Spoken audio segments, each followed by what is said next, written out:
friends, welcome to my channel. So in the today's lecture, we are going to discuss what is log variable.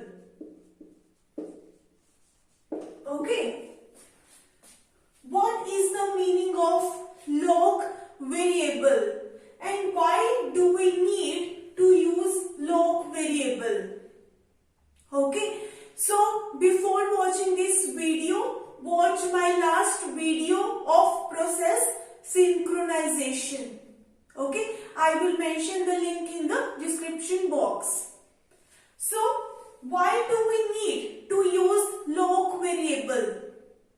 Okay, in the today's world we are using internet.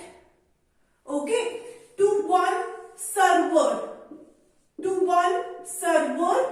many users are requesting for something. We have many users and they are requesting something from server.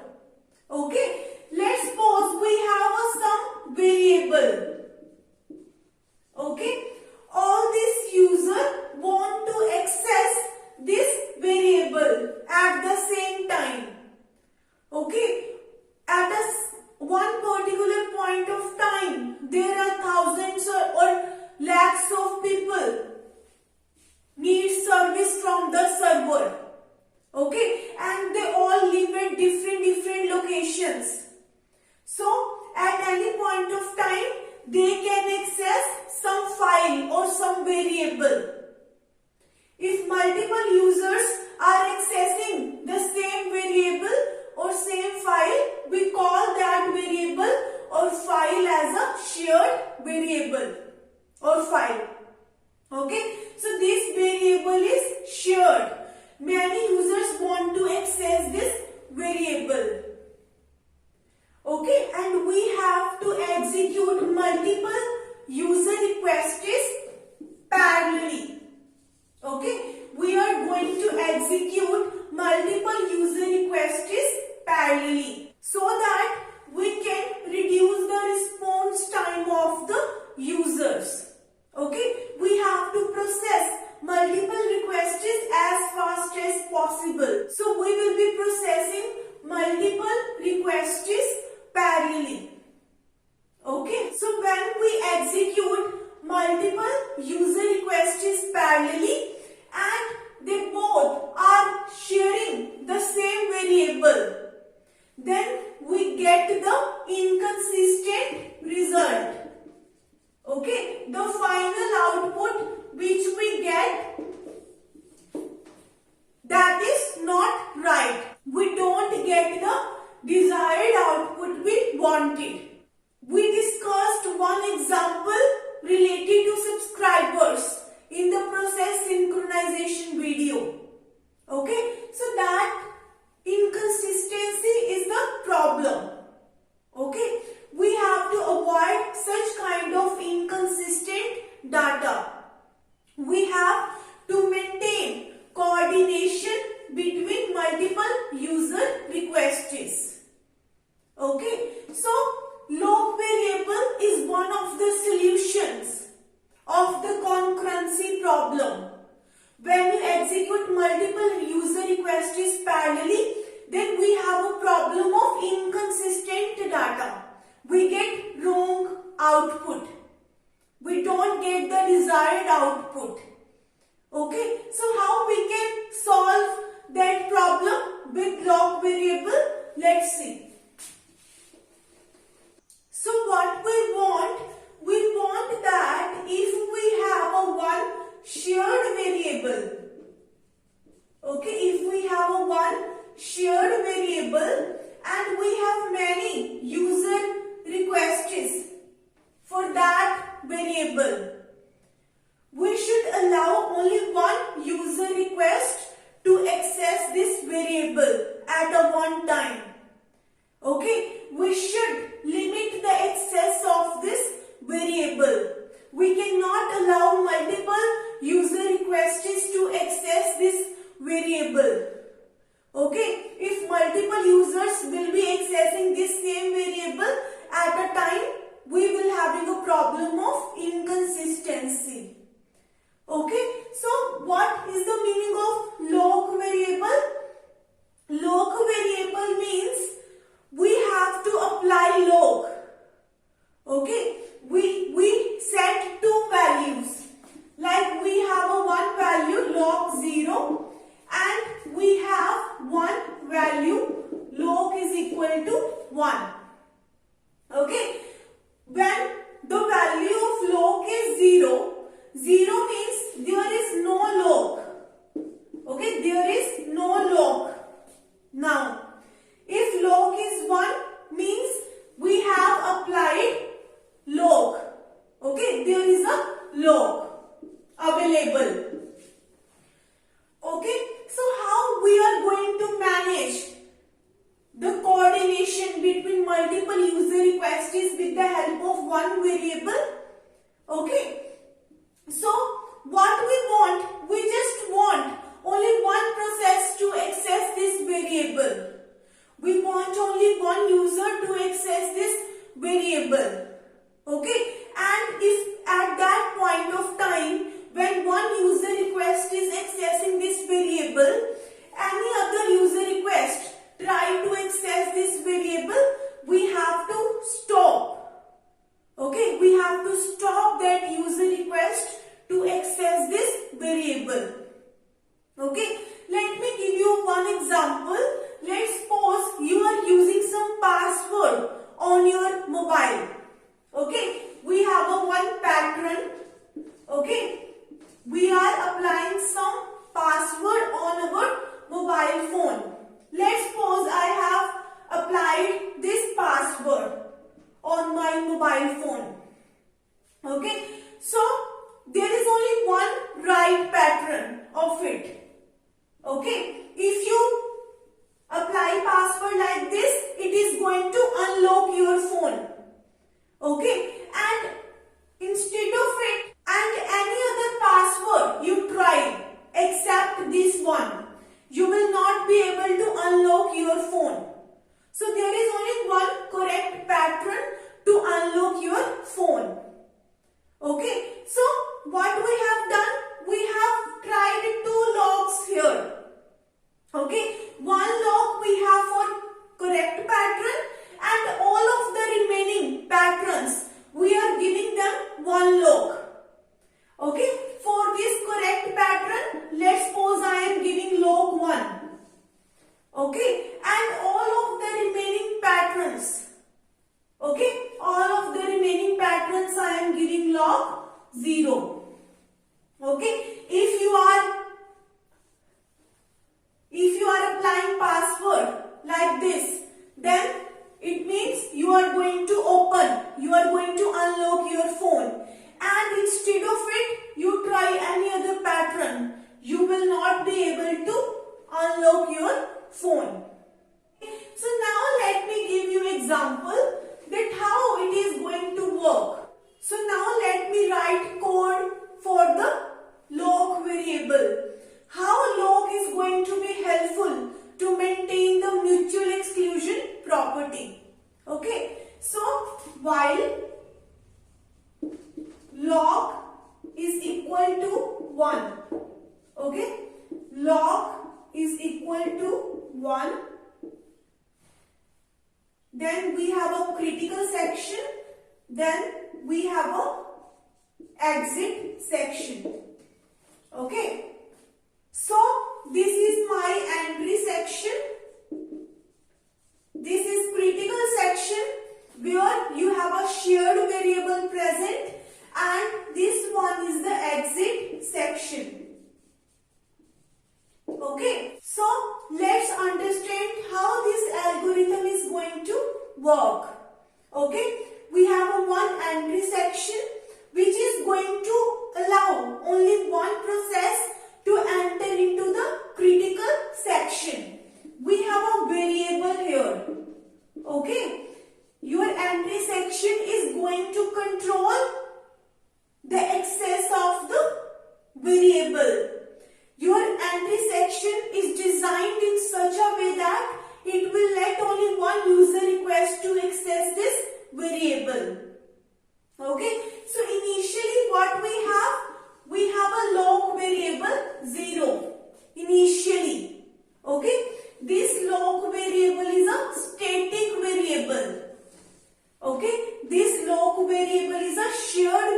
variable. All of the processes, all of the user requests are going to access this variable. Okay, it is a shared variable, it is a static variable. You will be assigning memory to this variable only once. Okay, it is not a local variable that each and every time you will be reallocating memory to this variable. You will be just assigning memory to this variable only once. It is a static variable. Okay, so initially what we have done, we have one process. Okay, that process firstly is going to check the value of this log variable. Okay, we are taking help of one different variable, log variable, with the help of which you are going to manage all of your requests. Okay, this is a one separate variable. This is a gateway for all of your user requests.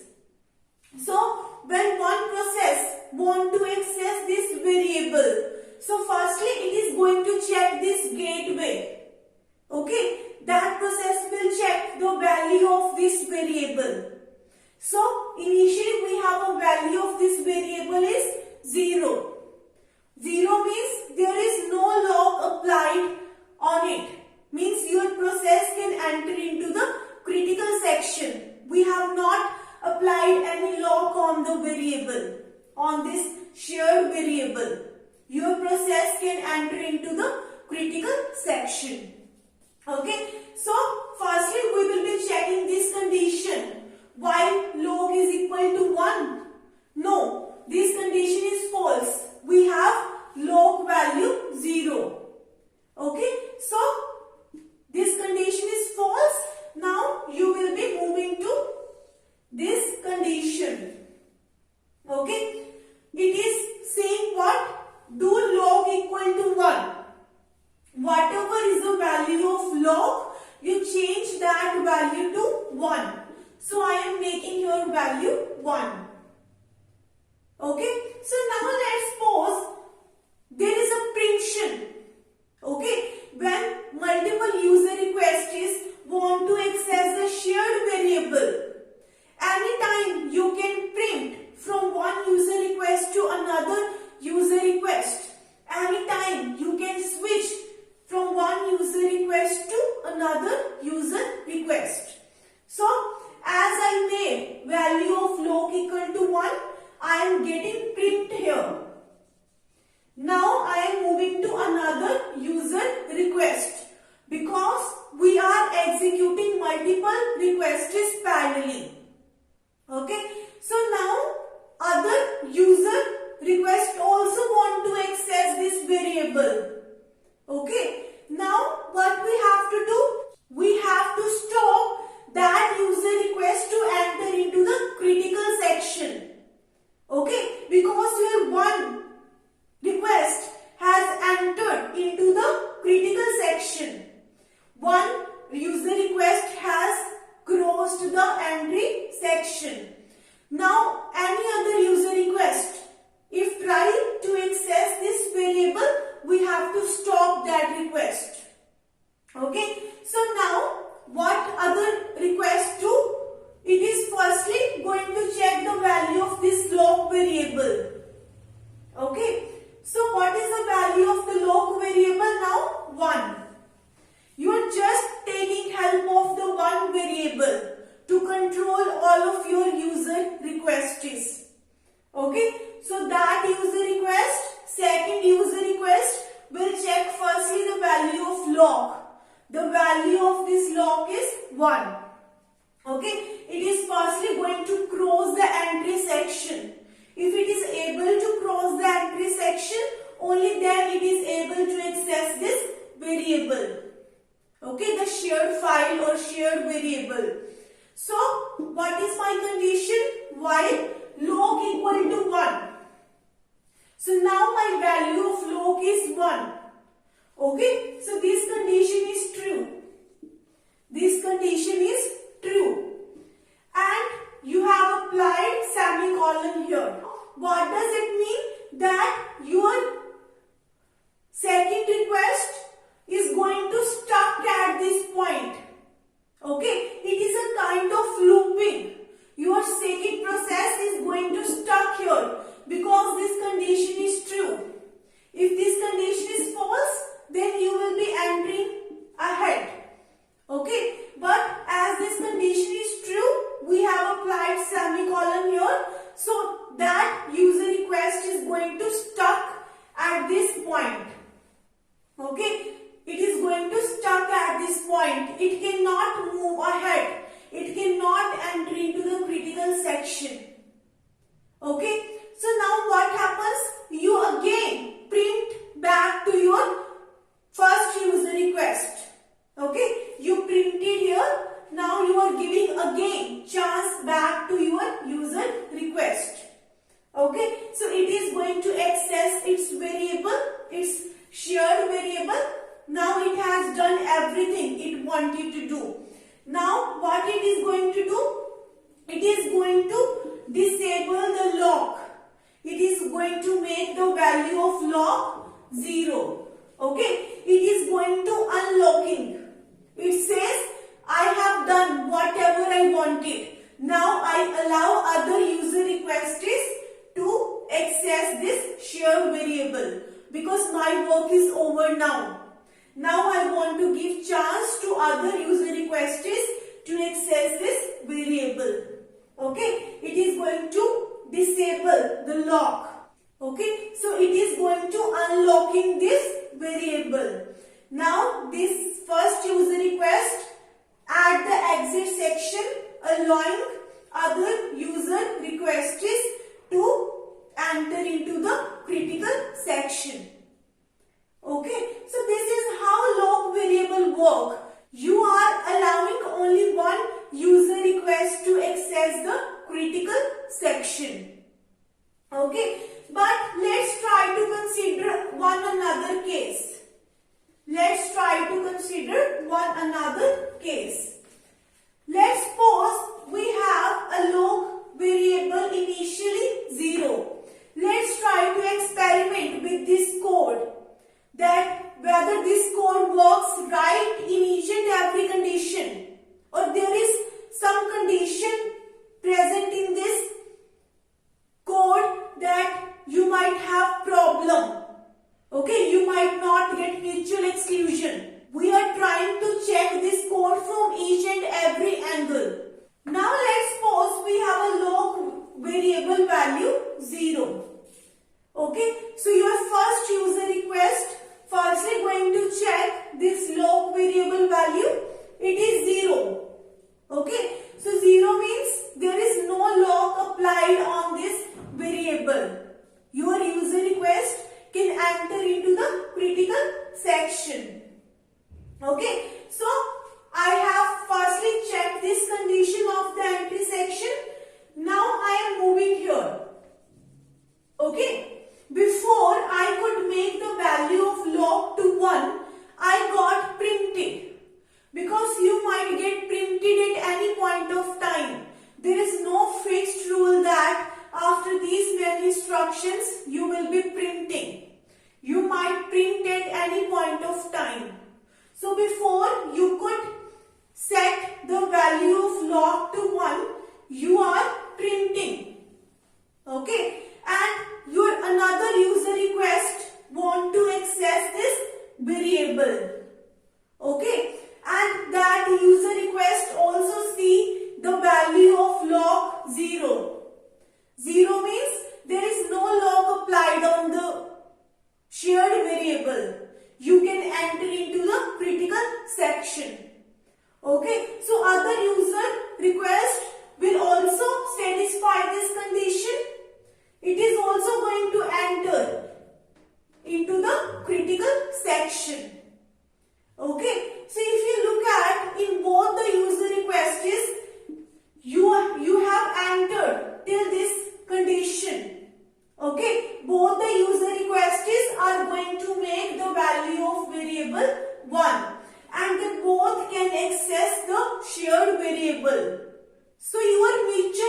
these conditions to run in integrity.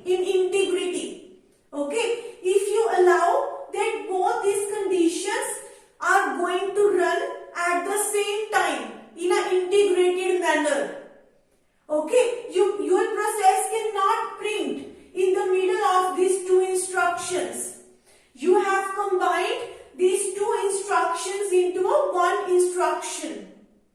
Okay, we also call it as a test and set. We call it as a test and set. Okay, you are allowing that after these two instructions executed, only then your process is going to be printed. Okay, so if you do like that, you will be able to hold the property of mutual exclusion. Okay, and with the help of test and set, we are able to hold the property of mutual exclusion.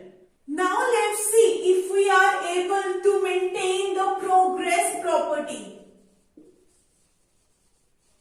Okay, what does progress means? Each and every user request is independent to be executed. You cannot force any request to enter into the critical section. Any user request can enter into the critical section at any point of time. Okay, so progress properties also hold in this example, in this code. Okay, each and every user request is allowed to enter into the critical section at any point of time. You are not forcing any user request to enter into the critical section.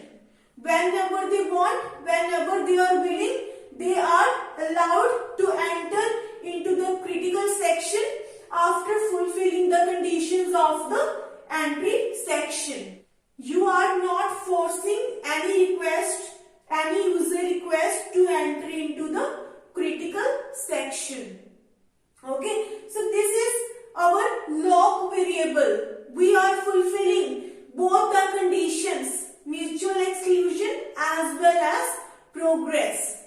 Okay, progress property hold because there is no dependency of one user request over another user request.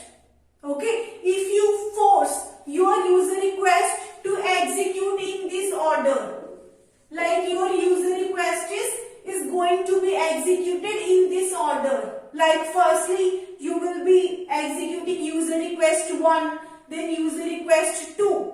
Okay, if you have decided some order, then we have a problem. Okay, that means you are not giving freedom to your requests to be executed in their own way. But in this case, we are giving freedom to each and every user request to enter into the critical section in their own way. Okay, so this is actually our lock variable. Now let me tell you what problem we face. What is the problem we face with lock variable? So let me give you one example of dressing room. Okay, we have a one dressing room and only one person can enter into the dressing room. Okay, so what we have done, initially we have a tag 0. Okay, 0 means there is no person inside the dressing room. Okay, so now what does it mean? That one person can enter into the dressing room. So what we will be doing?